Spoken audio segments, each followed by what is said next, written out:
senhoras e senhores, apresentando a Flor!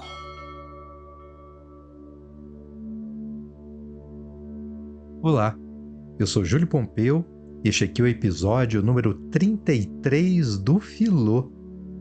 Me diz uma coisa, nos cinemas tem tanto filme violento, tantos filmes de ação, tantos filmes que banalizam a violência, que muitas vezes mostram problemas sociais, humanos, que são absolutamente reais, plausíveis, factíveis, e mostra para eles soluções que são irreais, como a do herói, o mocinho que sozinho, fortão como é, bate em todo mundo, atira muito bem e resolve na pancada, na brutalidade, todos os problemas do mundo e ainda faz isso com charme e bom humor. Será que é isso? Que é a influência do que a gente assiste pelas telas, dos cinemas, das TVs, dos celulares, é isso que faz de nós pessoas violentas? Mas olha, talvez na história nós já tenhamos sido mais violentos. Imagina a sociedade romana, a Roma antiga, em que o grande programa de fim de semana era ir para o Coliseu assistir ao vivo uma carnificina de animais devorando pessoas e de pessoas matando pessoas. Bom, hoje o programa de fim de semana é churrasco com música de gosto duvidoso e assistir uma tragédia futebolística pela TV. Me parece bem menos violento, ainda que no futebol, volta e meia, ocorram espetáculos de violência nos estádios, mas nada que chegue nem perto do que era a violência de um coliseu. E olha que na Roma antiga não tinha o cinema violência, o cinema da pancadaria. Não tinha os heróis como nós temos hoje. Então, o que os espetáculos fazem conosco? Repara que isso é uma pergunta antiga. Repara que ainda hoje nós ficamos muito ressabiados de permitir que qualquer um assista determinados espetáculos. Nós os censuramos. As crianças, por exemplo, nós tomamos como muito mais influenciáveis do que os adultos e por isso há um limite de idade. Olha, não é recomendado para criança muito nova porque ela pode se deixar levar em excesso por aquele espetáculo audiovisual que ela assiste a tal ponto de mudar-lhe o caráter, de transformá-la numa pessoa diferente de quem ela é. Essa preocupação com os espetáculos é onde começa o livro 3 da República de Platão. Para você que acompanha aqui o Filô, quando nós falávamos no episódio anterior, episódio 32, da República, no livro 2 da República, ele falava dos guardiões, de como deveriam ser educados aqueles responsáveis pela segurança da cidade, que a educação deles deveria ser composta pela música e pela ginástica. A ginástica porque era preciso ter corpos atléticos para enfrentar as durezas do combate, mas ao mesmo tempo era preciso ter um espírito sociável, dócil, puro, porque afinal de contas, sociedade nenhuma quer que seus guerreiros usem as armas e use da violência contra os seus. Use a violência dentro da cidade. Não quer gerar déspotas violentos, ao contrário, quer criar cidadãos que interajam muito bem com as pessoas, que sejam gente do bem, mas que tenham a capacidade de se converter em bestas selvagens diante do inimigo. Por isso essa dupla educação, com a música para lhes amolecer o espírito e ao mesmo tempo a ginástica para endurecer os corpos.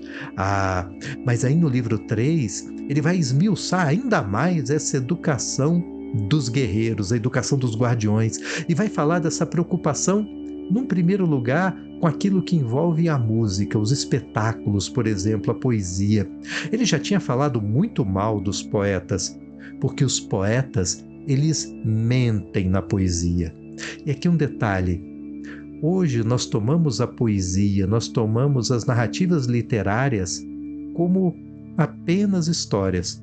Pode ser que tenha um fundo de moral, que nos ensinem alguma coisa, mas dificilmente nós tomamos um filme, por exemplo, que nós assistimos, com um desses heróis violentos, nós dificilmente tomamos essa história como real, quando muito como algo realista. E a gente fica muito na dúvida hoje, se quando a gente assiste essa obra, que a gente não toma como real, mas como realista, ela funciona para nós como uma espécie de sonho, uma fantasia de um sonho sonhado de olhos abertos, que a gente realiza na nossa mente, no nosso espírito, aquele desejo de até extravasar uma violência. Ou se ao contrário, se a gente toma aquilo por uma realidade tão grande que nos dá vontade de imitar o mocinho violento e sair pela rua batendo em todo mundo. O espetáculo, a poesia, o drama, o teatro, o cinema, a TV são algo verossímil que nos faz realizar na nossa intimidade uma fantasia e assim muitas vezes botar para fora coisas ruins que existem no nosso espírito sem necessariamente chegar às consequências materiais de botar para fora as coisas ruins do nosso espírito, ou nós tomamos aquilo como algo tão real, mais do que o verossímil, mais do que o factível, como algo real, como algo verdadeiro, como um dado concreto, ao ponto de nos afetar em nos tornar imitadores daquilo que nós assistimos na tela. Para Platão, o teatro, a poesia, o trabalho dos poetas é de narrativa histórica. Aquilo é apresentado como fatos. Se você pega a Ilíada, a Odisseia narrada por Homero, todas as disputas dos deuses que deram causa à guerra de Troia, que antecipam por uma decisão divina a morte de um herói ou seu destino após matar outro, tudo isso é um fato, aconteceu de verdade, não é só história inventada, não é aquilo que faz jus ao radical da palavra poeta, de poieses, de criar alguma coisa. Não, isso não é invenção. Inventada é a narrativa, mas o fato que se narra em si é tomado como verdadeiro. Por isso o teatro, por isso a poesia é educação. E por isso Platão se preocupa muito com a educação. Quais são os fatos que vão constar na pauta educacional dos guerreiros e de todos os outros cidadãos? Repara que é diferente a preocupação que ainda hoje nós temos com aqueles discursos que são apresentados para crianças ou para adultos como sendo verdadeiros, como sendo a descrição de fatos que ocorreram ou que ocorrerão. É diferente o trato que nós damos, é diferente o valor que nós damos àquelas narrativas que se pretendem, quando muito, serem plausíveis, não reais, não verdadeiras, mas um mundo hipotético que poderia ser verdadeiro. Quando a fantasia, quando a ficção é só isso mesmo, fantasia e ficção, a gente não é tão rigoroso com ela. Mas para Platão essa categoria não existe. Toda ela está do lado da verdade, de algo que é recebido pelas pessoas como verdadeiro. E se é recebido pelas pessoas como verdadeiro, é claro que é preciso censurar aquilo que não é verdade, porque seria uma, como dizemos hoje, fake news. Nós apresentarmos como sendo verdadeiro algo que é falso. E aí ele faz uma série de críticas, desde o capítulo 2, aos grandes poetas, inclusive ao próprio Homero, que mentem sobre a característica dos deuses. Mas ele vai além. Agora no capítulo 3 ele está preocupado com a imitação da realidade. E repara, olha como os poetas, na sua beleza literária, ora falam em primeira pessoa. Eu, escritor, penso isso. Eu sou um narrador que vai contar para vocês uma história. Mas noutras vezes ele conta a história imitando um personagem. Então Aquiles disse: vingarei a morte de Patroclo, não ficará assim. Percebe? Ele fala imitando. São dois estilos. Ele se pergunta: qual dos dois estilos é o mais adequado? Ele não está preocupado, portanto, só com o conteúdo daquilo que vai ser ensinado pelas pessoas, mas Platão também se mostra preocupado com o método do ensino. Ele já tem uma preocupação com a beleza da poesia, porque ela pode tornar mais facilmente aceitável, mais facilmente sedutora uma mentira. Mas agora a preocupação dele vai um pouco além da sedução, mas de uma consequência mais concreta da sedução, seja por uma mentira ou mesmo por uma verdade, que é a da nossa tendência de imitar algo real. Então, para ele é sempre um risco de, na peça, nós queremos imitar os maus exemplos. E o que seriam maus exemplos? Por exemplo, temer o inferno, temer o Hades e, portanto, temer a morte. Se nós estamos falando aqui da educação dos guerreiros, nossa, é péssimo ter um guerreiro que tema a morte, porque a morte faz parte do cotidiano do guerreiro. Então a peça ideal não deveria falar do mundo dos mortos, do Hades, como um lugar medonho, mas como um lugar ou bom ou indiferente, como boa parte dos lugares que nós encontramos aqui na Terra, em que cada palmo de planeta pode ser o céu ou o inferno de qualquer um. Pode ser hoje o céu e amanhã o inferno, sendo o lugar mesmo menos importante do que as pessoas, do que os encontros que nós temos no lugar. Não é assim? Pois não deveríamos falar do inferno como algo medonho, que é para não amedrontar os guerreiros, para não atiçar o valor medo no guerreiro. Ao contrário, deveríamos tentar atiçar outros valores, como a temperança, por exemplo.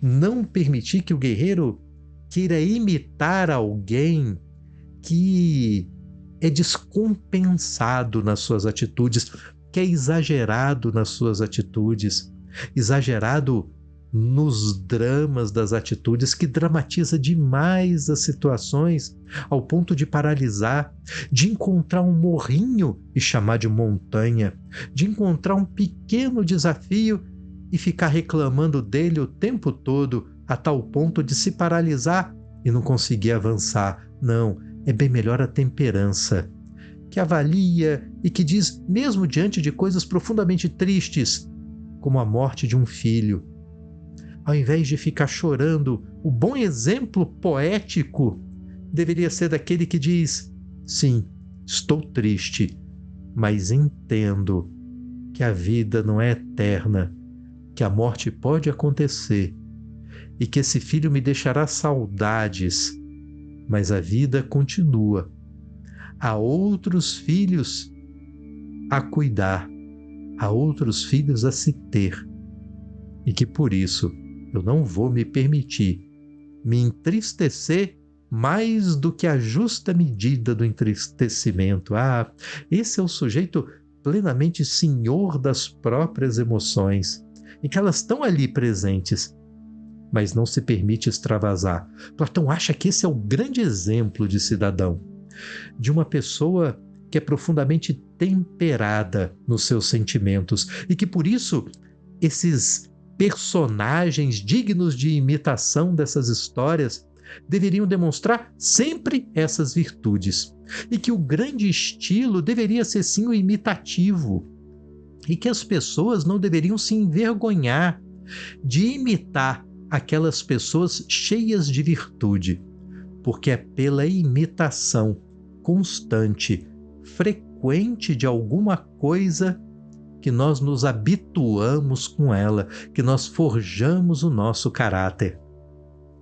Aristóteles, que era um aluno de Platão, um brilhante aluno de Platão, quando ele fala da ética, ele mostra como o caminho para forjar o caráter é o hábito, é a repetição, é a insistência, é a constância. É isso que nos faz termos os valores, as atitudes, a disposição de espírito que de fato temos hoje, ao longo de uma vida em que muitas vezes nós exercitamos o nosso caráter, mesmo sem se dar conta, exercitamos nos desafios que nos são colocados à frente no dia a dia, exercitamos diante das tristezas, das alegrias, dos medos, das apurrinhações. A cada uma delas uma lição, e a cada uma delas costumamos repetir a nós mesmos. Repetir as mesmas atitudes que tomamos em outras tristezas, apurrinhações, alegrias semelhantes, de tal forma que assim nós estamos repetindo e, portanto, nos habituando, moldando pelo hábito o nosso caráter. O teatro, a poesia, a tragédia deveria ser o palco de exibição de personagens dignos de serem imitados, e apenas com personagens dignos de serem imitados. Mas não ficaria chata a narrativa? Imagina aquele filme em que todo mundo é bonzinho. Eu lembro de um amigo, um colega de universidade, quando eu ainda era estudante, em que dizia assim, do nada: olha, odeio Natal. Mas por quê? É tão bom, tem uma ceia legal, come-se muito bem, ganha-se presente. Qual o problema? É que fica todo mundo bonzinho. Quando todo mundo é bonzinho na narrativa é muito chato. Tem que ter o vilão para dar uma animada no enredo. Esse vilão, ele não deve ser imitado, nem mesmo pelo poeta que narra a história. Nesse momento, o poeta deve agir como narrador, que, em terceira pessoa, conta pra gente o que aconteceu. Olha, tinha um sujeito lá que era muito malvado, viu? Não o imite, sequer na poesia. E assim terá algo equilibrado, harmônico, em que os maus exemplos não são apontados de tal forma que lhe convidem à imitação, e os bons exemplos, ao contrário, sejam apresentados de maneira a convidá-lo à imitação. Eis a primeira preocupação pedagógica, poética e política no livro 3 da República de Platão. Mas eu deixo você com essa pulga atrás da orelha, deixo você com a interrogação. O que é o cinema pra gente? O que são esses filmes, as séries? Repito a pergunta, são como um sonho? Uma fantasia? Em que, assistindo o personagem, nós nos identificamos com o mocinho e assim realizamos os nossos sonhos de sermos também heróis, valentes, bravos, inteligentes, sagazes, românticos, amados? Ou nós vemos aquilo como algo que nos leva à imitação? Ou será que a imitação tem algo de doentio? Será que nós somos mais bem resolvidos com relação às artes, com a poesia, porque a gente sabe diferenciar melhor do que um grego antigo o que é a verdade, o que é fato e o que é ficção? E será que o mundo em que a gente vive hoje, com tanta gente caindo tão fácil em contos do vigário vindos pela internet, acreditando tão piamente, de forma tão ingênua, em mentiras, em fake news, tão assintosamente mentirosas? Será que talvez as redes sociais tenham nos aproximado em termos de ingenuidade dos gregos antigos? E nós tenhamos nos tornado, nas redes, mais imitadores e muitas vezes imitadores de maus exemplos do que sonhadores diante das telas. E você? É imitador ou é sonhador?